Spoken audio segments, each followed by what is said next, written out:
vamos começar com o Guilherme. O Guilherme é advogado, membro da Comissão de Direito Ambiental da OAB, conselheiro representante da OAB Minas Gerais, no plenário do Conselho de Política Ambiental de Minas Gerais. Graduado em Direito pela UFMG, pós-graduando em Negociação do Processo Civil e Arbitragem pelo Instituto New Law do Rio de Janeiro. Atualmente assessor de Políticas Ambientais da Secretaria Municipal de Meio Ambiente de Belo Horizonte. Então, com vocês, Guilherme, a palavra. Boa noite a todos, boa noite, Procópio.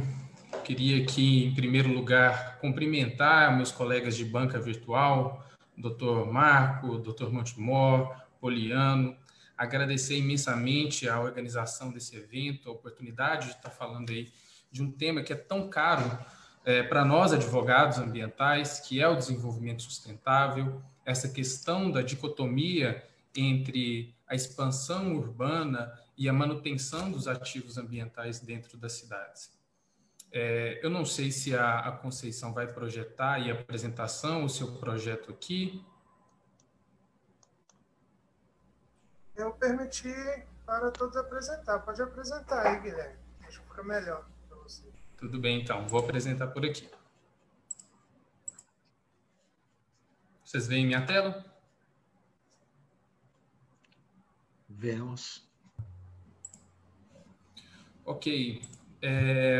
Para além disso, gente, eu gostaria de pedir desculpa aqui em primeiro lugar também pela questão do tempo. Eu não vou poder ficar tanto tempo quanto eu gostaria, mas eu acho que pelo menos com essa breve apresentação aqui eu vou poder ajudar a fomentar essa discussão, fomentar esse debate, que é tão importante nesse tempo atual, ainda mais agora, depois de descrito esse contexto feito aí pelo Procópio. Então, a minha apresentação é perspectivas jurídicas acerca da compatibilização da expansão urbana com o meio ambiente. Nessa apresentação, tendo em vista até o prazo que eu disponho, eu não vou tentar esgotar o tema, mas vou tentar trazer uma visão um pouco holística dentro do direito, trazendo conceitos que não são tão usualmente abordados dentro dessa discussão a respeito do desenvolvimento urbano e do desenvolvimento ambiental. Não vou focar minha apresentação na leitura aqui de artigos, de referência normativa legal, que poderia ficar um pouco cansativo. Então, vou trazer um pouco mais dessas questões. E, para isso, eu tentei organizar aqui minha apresentação com uma situação-problema e 4 formas de abordagem. A situação-problema é essa que vocês veem na tela, de que forma garantir que o processo de urbanização das cidades se dê de maneira articulada com a preservação de seus ativos naturais. Em uma primeira abordagem, eu vou trazer uma visão jurídico-normativa de instrumentos de planejamento territorial e o regime jurídico das unidades de conservação, haja vida que isso é central aqui para o contexto que nós estamos discutindo, e a forma como esses 2 instrumentos do direito se comunicam e podem auxiliar no desenvolvimento urbano ambiental de uma maneira mais salutar para as cidades. Uma segunda abordagem é de uma perspectiva do direito ambiental econômico, que eu vou trazer brevemente alguns conceitos de falha de mercado e das externalidades, de que forma que eles vão se comunicar com essa temática de hoje. E na terceira abordagem, o desenvolvimento sustentável e justiça ambiental. São temas talvez, podem parecer genéricos, mas eu vou também trazer eles aí para uma perspectiva jurídica, para uma perspectiva do direito e vinculado aqui à questão da expansão urbana e da questão ambiental. Por fim, na quarta abordagem, eu vou brevemente também falar de alguns mecanismos que podem auxiliar os tomadores de decisão a terem decisões mais assertivas, decisões que contemplem realmente a complexidade dos direitos fundamentais constitucionais que nós temos dispostos a respeito do direito de propriedade, direito do meio ambiente equilibrado e toda essa interseção que circunda o tema.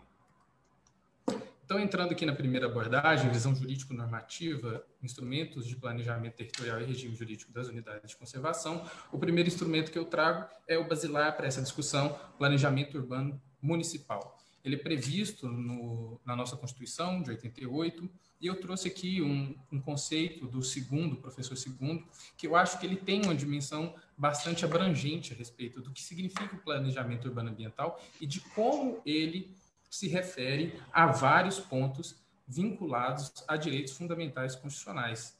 Então, como a gente pode ver aí, o objetivo dele é estimular o crescimento econômico, mas sem deixar de considerar a preservação do meio ambiente, a necessidade de proteção à dignidade da pessoa humana e a possibilidade de participação da sociedade no próprio planejamento urbano da cidade. Ou seja, aí nós temos conceitos de o quão importante a participação da sociedade civil nessa construção, questões relacionadas à dignidade da pessoa humana, que não deixa de ser uma dimensão do próprio artigo 225 do direito ambientalmente equilibrado, e uma forma de como isso tudo se conflui para a formação do que é o planejamento urbano municipal. Um segundo instrumento, que também é extremamente importante nessa discussão, é o instrumento dos zoneamentos econômicos ecológicos ou ecológicos econômicos, como preferirem. Esse é um instrumento, ele é previsto na nossa Política Nacional de Meio Ambiente, lá na Lei 6931 de 6938 de 1981, e ele tem esse condão de planejamento. Aqui, esse conceito, ele não está adstrito ao zoneamento positivado em planos de diretor. Ele não é aquele zoneamento que eu estou falando de restringir direitos, de limitar direito de propriedade. Aqui, esse zoneamento econômico ecológico, ele é um instrumento de planejamento que visa diagnosticar o território. Então, ele é prévio. A ideia dele, se você parar para ler a Lei Complementar 140, dentro das distribuições de competência, para o município, cabe ao município elaborar seu plano diretor, considerando o zoneamento econômico ecológico dos dois outros entes federados, o Estado e a União. Então, é um instrumento importantíssimo que deve ser levado em conta pela administração pública quando da preparação dos seus planos diretores, para que a administração tenha dados para mostrar para a sociedade civil, para mostrar para o seu corpo técnico, aquele diagnóstico que vai trazer características específicas, ambientais e econômicas do território, de modo a tomar uma decisão mais acertada. Em seguida, nós temos aqui as unidades de conservação e suas zonas de amortecimento. As unidades de conservação é uma figura jurídica que ela está prevista lá na lei do SNUC, Sistema Nacional de Unidades de Conservação. Em seu artigo 2º, a gente tem a definição clara dela, um espaço territorial e seus recursos ambientais, incluindo as águas jurisdicionais, com características relevantes legalmente instituídas pelo poder público com o objetivo de conservação. Ou seja, são espaços territoriais que são identificados por suas características e que recebem tratamento específico próprio visando a sua proteção. E eles estão intimamente ligados com as cidades quando a gente vai falar das zonas de amortecimento. Por quê? Como é percebido nas grandes capitais, o que acontece é que essas unidades de conservação, elas sofrem a pressão antrópica, a pressão da expansão urbana, e são dentro dessas áreas das proximidades, as zonas de amortecimento, também estão previstas aí, ela é prevista também no ADN do Conselho Nacional de Meio Ambiente e na lei do SNUC, e essas áreas é que vão sofrer a pressão, o primeiro fluxo, o primeiro impacto dessa urbanização, só que elas foram pensadas, instituídas pelo legislador, o mens legis dentro da lei do SNUC era de que essas áreas servissem como áreas de proteção para que essas unidades de conservação não fossem afetadas por essa expansão urbana.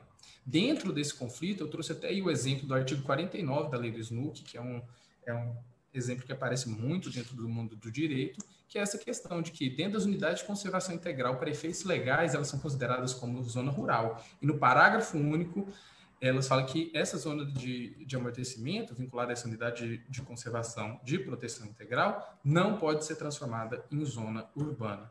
Então, aqui a gente vê um exemplo bem claro relacionado aí com o contexto narrado pelo Procópio. A segunda abordagem, a gente vai trazer aqui a perspectiva da economia ambiental. Como que a gente casa esses dois mundos, economia ambiental, com esse processo de desenvolvimento urbano ambiental. Acontece que a gente aqui tem dois conceitos do direito econômico ambiental, as falhas de mercado e as externalidades, os quais se comunicam um com o outro. Porque as falhas de mercado elas vão ocorrer quando o mercado não consegue alocar os seus recursos de maneira eficiente, de maneira a garantir a preservação ambiental. Dentro do sistema neoclássico econômico, os recursos ambientais eles são considerados como de preço zero, eles não são precificados. Logo, não estando inseridos dentro do ciclo produtivo, o mercado não consegue se mobilizar para protegê-lo. E dentro dessas falhas de mercado, a gente vai ter as externalidades e os bens públicos.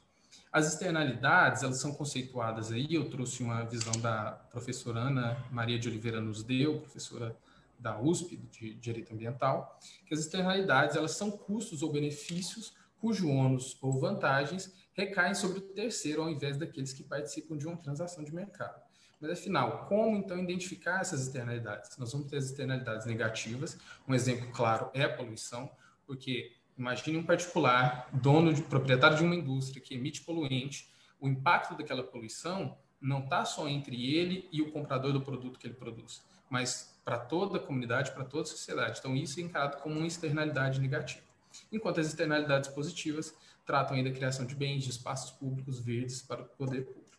Então, onde entra essa discussão quando a gente está falando de desenvolvimento urbanístico, quando a gente está falando da expansão urbana, da proteção de bens ambientais? Entra na questão também do planejamento. É preciso que o planejamento reconheça, dentro desse espaço da economia, formas de pensar essa expansão urbana de maneira a mitigar as externalidades negativas e fortalecer as externalidades positivas. Isso dentro de um contexto de planejamento territorial. Aqui eu dou um destaque um pouco maior para as externalidades positivas e o poder público, porque tem uma conexão clara com a questão das unidades de conservação, as quais falamos há pouco. As externalidades positivas, elas são bens públicos e categorizadas por dois elementos bem específicos, da não exclusividade e da não rivalidade, sendo que a não exclusividade é essa impossibilidade, o alto custo de excluir que alguém utilize faça o aproveitamento do bem. E o da não rivalidade é o montante fornecido por aquele bem para o indivíduo não reduz o que está disponível para os demais indivíduos. Em razão dessas características é que a gente coloca na mão do poder público a responsabilidade para que mais unidades de conservação sejam criadas, mais mecanismos de proteção dessas unidades de conservação sejam criados. Por isso aí, toda essa identidade com o tema da nossa discussão. A terceira abordagem eu trago aqui é o desenvolvimento sustentável e a justiça ambiental. E aí eu trago a questão do desenvolvimento sustentável até porque ela foi reconhecida como um princípio dentro do nosso ordenamento jurídico. O desenvolvimento sustentável, ele é um conceito já antigo, se é que a gente pode falar isso, mas que ele vive talvez esvaziado um pouco do seu propósito em razão da não identificação real dos elementos que o compõem. A gente sabe aí que ele foi positivado pela primeira vez lá no relatório Brundtland, o relatório Nosso Futuro Comum. Brundtland era o sobrenome da relatora, com o conceito de ser o desenvolvimento que garante as necessidades presentes sem comprometer a capacidade das gerações futuras também atenderem às suas.